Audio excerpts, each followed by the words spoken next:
Today we're going to have a look at structuring our guitar solos. You might be asking, why do I need to structure my guitar solos? And the reason is we want to create a guitar solo that is interesting to the listener and not just great to play.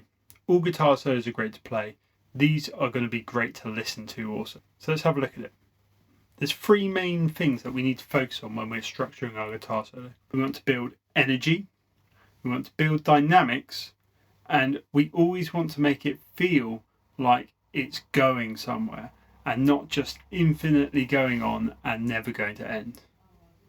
All these techniques can be used in solos whether they are long or short, easy, difficult, it doesn't really matter. The solos that you have learned to play have probably followed some of these rules, and more importantly they've used some of these techniques to seem more impressive than they might actually be. I used all these techniques in the video you saw at the beginning, so if you want to check back at that and see how I used it at the end of this episode, that'd be amazing. Let's start.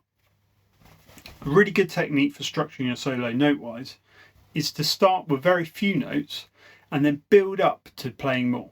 This means that when you do start playing more, it sounds like you're playing faster because at the beginning we were quite minimalistic. Each time you go up a step, try not to go too far, or reaching the next step can be quite a jump.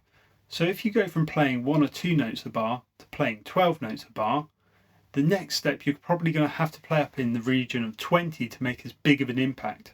Whereas if you started with 1, moved up to 6, and then in the next bar went to 12, when you do eventually get to 20, it will sound like you're going mega fast. Now if your guitar solo is a little shorter than say 12 or 16 bars, then you may have less time to do that. So you're going to have to really plan at where those jumps happen, at which point, how much quicker you're going to get. You may progress more rapidly at the beginning, and at the end, leave yourself plenty of time to go full solo mode.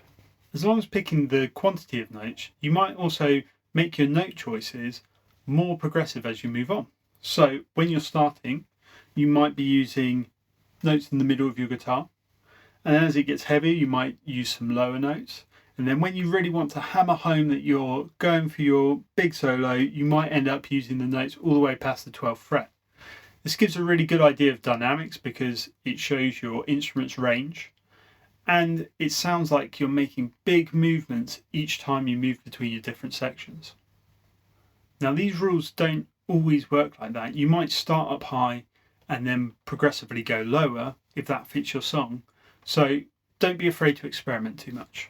Giving this a go and you have an idea of your different sections, you then want to put the structure together and have a go over a piece.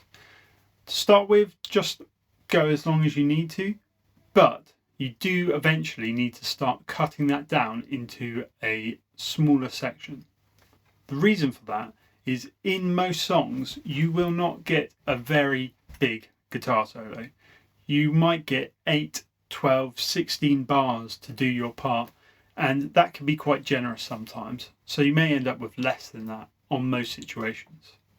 You really need to make the most of those few bars you've got to make as big of an impact, and the best way of doing that is by structuring it and making sure feel that energy by the end of that solo.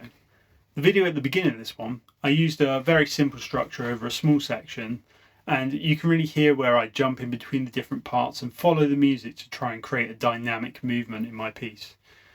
Now this is something you want to try and implement yourself, and I recommend that you try and give yourself a small section in which to do it.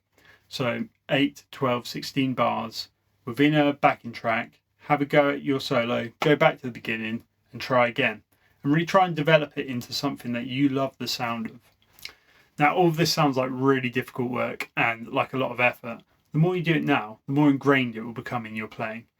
You won't really have to think about the structure, it will just come naturally. And all your songs will sound better in that they have movement, they have a beginning, a middle and an end, and everyone will know where that is. This is the end of this video, and I'll see you guys later. Cheers.